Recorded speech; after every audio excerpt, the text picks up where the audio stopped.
We'll make this smooth segue to Rick Sutcliffe, ESPN radio baseball analyst. And are you a Chicago pizza guy, Rick? I am. But you know what? Let's make this quick, Daniel, because you guys talking about pizzas got me hungry. I need to eat before I head over to the ballpark. Did you eat before you would start a game? No, I didn't. You know, Koufax and Drysdale were the guys that said your body, it takes energy to burn whatever you put in it. So I tried to stay away from that. Hey, but I got to tell you, man, I was going to call you tomorrow. I'm glad you called today. This weekend, I'm headed over to Phoenix, going to play golf with Gracie. And then next weekend, heading to San Diego, Huey and Bill Murray are there. We're going to play some golf. And then the following weekend, Brooks and Dunn, they're going into the Hall of Fame of the country. You know, I just thought of something. You work year-round, don't you? Yes, I do. But were you inviting me to play with you, or was I was gonna, and then I realized after tonight I'm done. I don't have anything to do until spring training of next year. I'm so sorry, man. I was going to see if you were available, but I realized you're not, man. So Mark Grace, one of my favorite people, your former teammate, Bill Murray, and Brooks and Dunn. Yeah. That's not a bad. That sounds like a TV show, Sut. Not a bad vacation, is it? Huh? Yeah, but you know what? How are you, sir?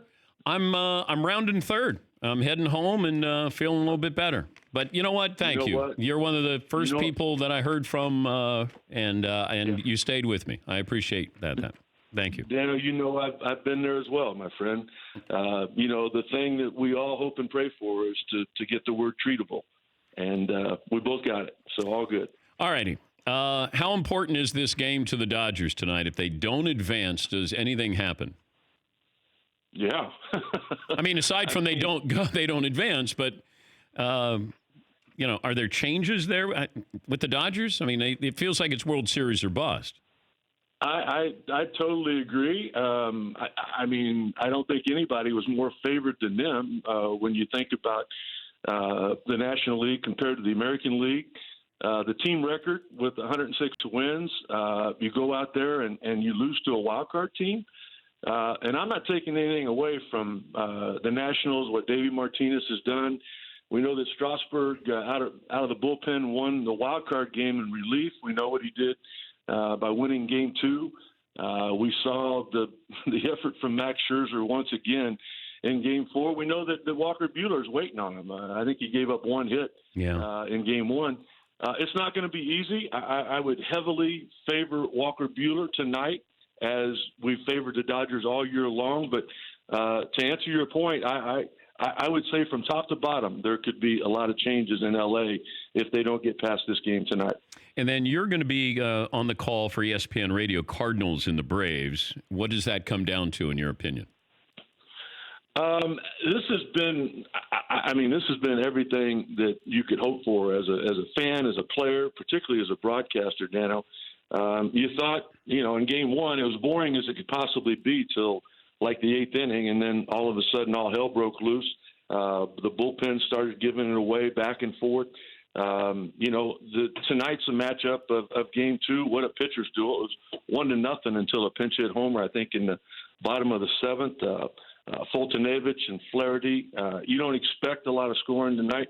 It's just been everything. But one of the coolest things that I saw, Dan, before Game 4, that the Wainwright was great in Game 3, but the bullpen gave it up. I was in the clubhouse with Boomer. We were waiting on the managers' meetings and all of that, and Adam Wainwright came in, and I shook his hand and I said, "Hey, congratulations." He said, "Thanks."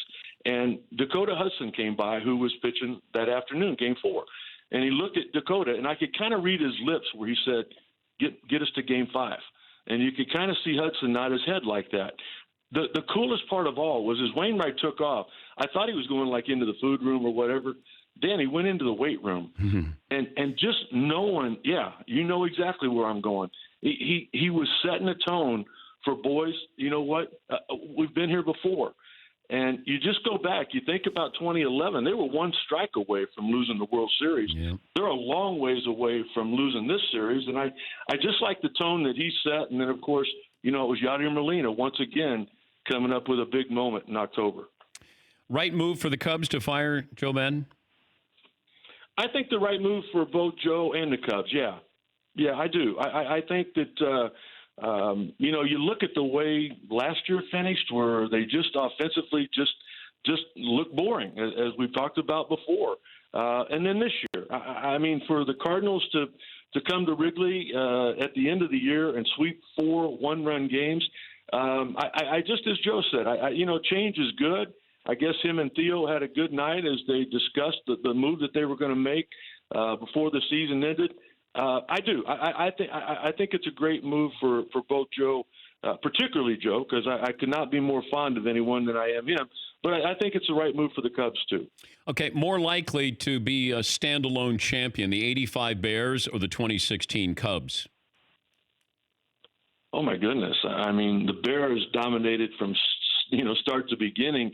The thing I think about, these Vegas odds we have now, and how at one point the Cubs were an 85% chance to win, and then they were a 1% chance to win, and then all of a sudden they came back.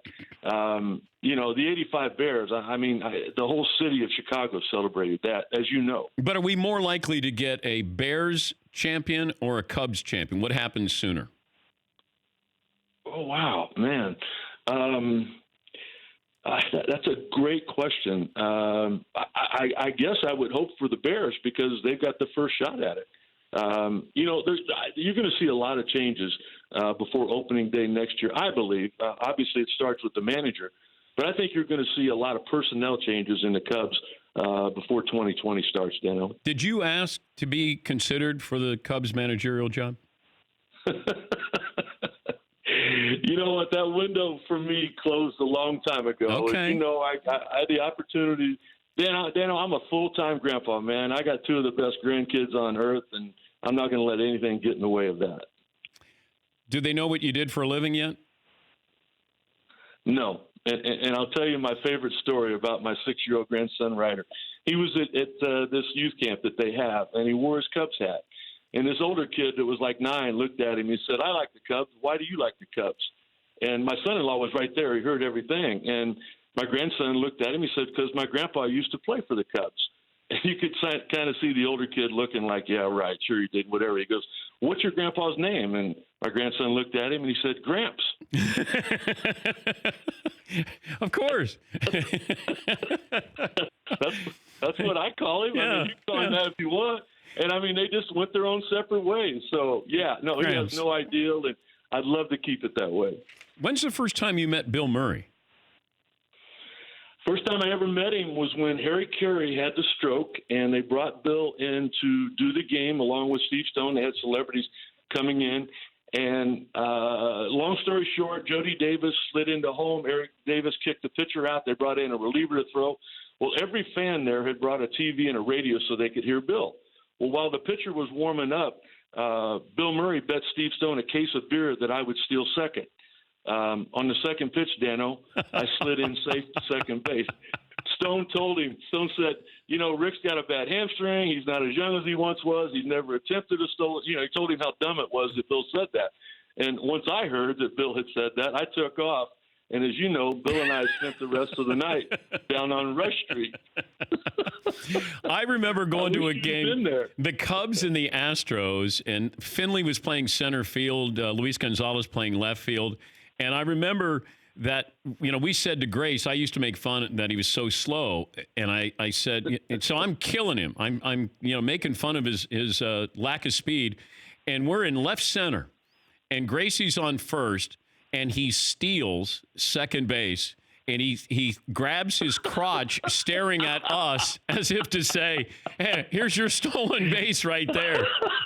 And I went, "Oh my God, the game within the game, within the game." Good stuff. Hey, have fun today, and tell the boys, tell Gracie and Bill I said hello, and safe travels. We hope to see you soon, buddy. Thank you, bud. That's Rick Sutcliffe. For more Dan Patrick Show, tune into Audience Channel 239 on DirecTV. Stream for free on BR Live or download the Dan Patrick Show app.